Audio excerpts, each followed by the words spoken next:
Qandaq qilganda oilamizni jannatga aylantira olamiz? Abdori Muhammad Yusuf. Oila jamiyatning g'ul temi.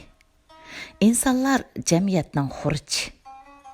Chunki jamiyat insonlar bilanla jamiyat bo'la oladi. Jamiyatning fazilatlik yoki razil bo'lishi shu jamiyatda yashaydigan insonlarga bog'liqdir. İnsanlarning fazilatlik yoki razil bo'lishi shu insonlar o'sib yetilgan oilalarga bog'liqdir. Oila Alloh taologa yaraydigan xalqqa va jamiyatga foydaliq, din va vatan ishiga yaramliq insonlarni yetishtirib chiqarsa, bu oila g'albilik oila va baxtli oila bo'la oladi. Oila Alloh taolo bu dunyoda insonlarning jannati bo'lsin deb yaratib bergan issiq uvidir. Uni jannat qilish yoki do'zaxga aylantirish shu insonlarga bog'liqdir. Oilani jannatga aylantirish nihoyatda o'ng'ay bo'lib, uning choralari ko'pdir. Ularning mo'yimlari tuvandikicha. Birinchi, taqvoliq. Taqvoliq Alloh taologa qarta, ota-onasiga qarta, farzandlariga qarta, jo'risiga qarta, urug' tuqqanlarga qarta, qo'shnilarga, jamiyat a'zolariga va barliq insoniyatga qarta o'zining qilishga tegishliklarini bilish va hammani joyida o'rinlash, qilishga tegishlik burchini ado qilmay, Alloh taoloning g'azabiga va azobiga loyiq bo'lib qolishdan qo'rqish deganlikdir. Ikkinchi, qanoat. Qanoat Alloh taoloning taqsimotiga rozi bo'lib, o'zidan yuqori turadigan kishilardek bo'lolmaganligiga bearam bo'lmaslik va o'zi bo'lganligidan faxrlanib, hayotini baxtli o'tkazishga tirishish deganlikdir. Siz o'zingizga berilgan chiroy, aql, boylik, oila qatorliq ne'matlarga rozi bo'lib shukr qilsangiz, siz qanoatlik bo'lgan bo'lasiz.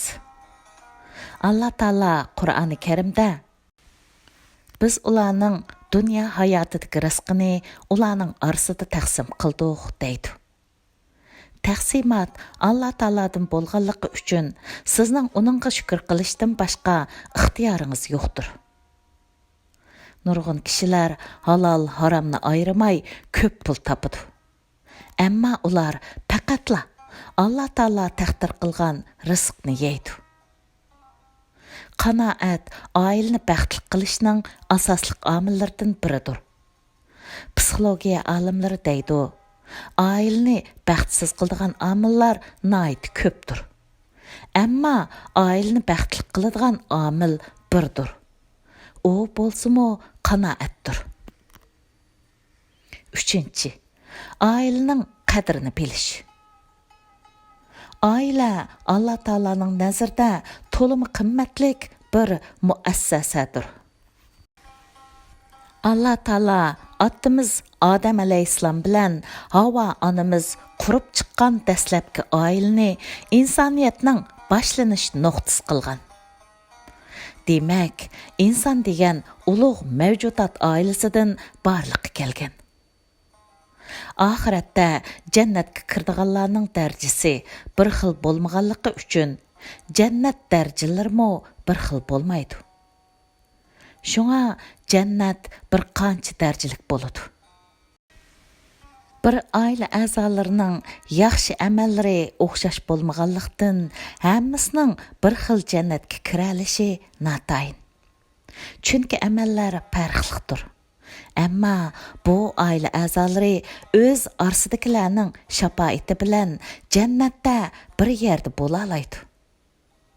Masalan, oila a'zolaridan birarsining darajasi yuqori bo'lib, oliy jannatga kirgan bo'lsa, u Alloh taologa iltijo qilish orqali o'zi kirgan jannatdan darajasi to'varak jannatga kirgan oila a'zolarini o'zi turgan oliy jannatga elib kelalaydi. Allah Taala bu haqda mundaq degan. O'zlari iymon etgan, avlodlarimo agishib iymon etganlarning avlodlarini ular bilan teng darajada qilamiz. Demak, oila bu dunyodami muhim, oxiratdami muhim. 4. Kuyimchan va rahim shafqatlik bo'lish. Oilani baxtli holda davomlashtirishning asosli omillaridan biri oila a'zolari orasidagi to'lib tashqan kuyimchanlik va bir-biriga qarta rahim shafqatdir. Oddiy bir kuyimchanlikmi dillarni yumshatishga, ko'ngillarni illatishga yetarlikdir. Ata bo'lg'uchi ayoliga va ballarga voyaga yetgan kuyimchanlik, mehribonlik va rahim shafqat tuyg'usi bilan muomala qiladigan bo'lsa, ana bo'lg'uchimi eriga voyaga yetgan kuyimchanlik, hurmat va izzat bilan muomala qiladigan bo'lsa, ota bilan ona balalarga noita adablik, mehr muhabbatlik va intayin kuyimchanlik bilan muomala qiladigan bo'lsa, balalarmo albatta shundoq qiladigan bo'ladi. Oila jannatga aylanadi. Qur'oni Karimda oila haqida kelgan oyatlarning hammasida rahim shafqat, mehribonlik va kuyimchanlik ifodalangan. Qur'oni Karimda er ayol to'g'riliq mundaq deyilgan. Allohning qudratining alomatlaridan biri ayollardan unisi ulpat elishinglar uchun. Ularni o'z tipinglardan yaratib, aranglarda mehr muhabbat o'rnatganliginglardir. Fikr yurgizadigan qavm uchun shak shubhisizki buningda nurg'un ibratlar bor. Ota-onalar to'g'riliq mundaq deyilgan. Ularga cho'nqur mehribonlik bilan nihoyatda kamtar muomalada bo'lgan va ey Rabbim, ular meni kichigimda mehr bilan tarbiyalagandek, senmi ularga rahmat qilgin degin. 5. Ulgulik rolni yaratish. Ota o'zida ulgulik rolni yaratish uchun asosliq 3 ishga muhtoj bo'ladi. Ularning biri ulgulik ota, ikkinchisi oila a'zolarining ahvolini so'rab turadigan ota, uchinchisi balalar bilan do'st ota.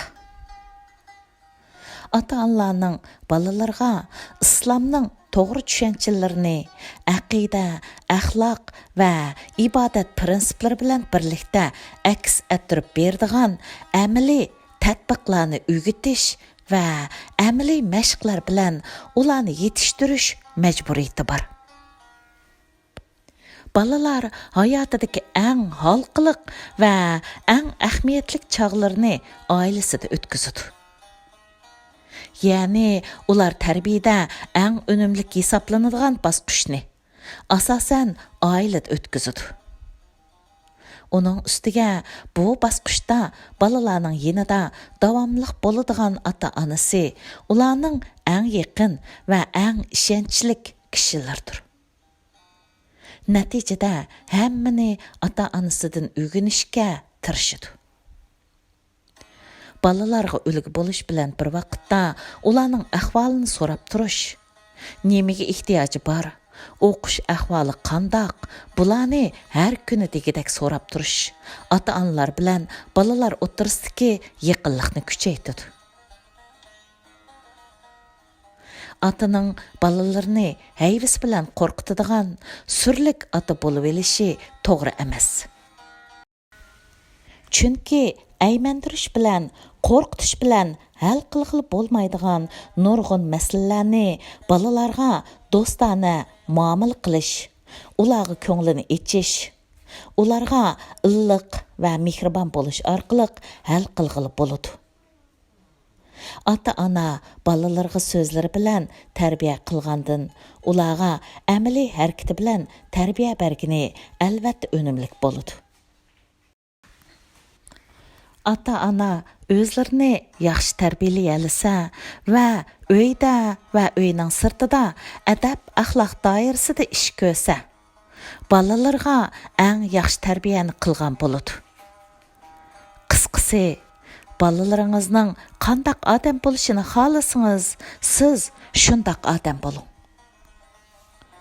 Tugidi. 2019 yil 5 sentabr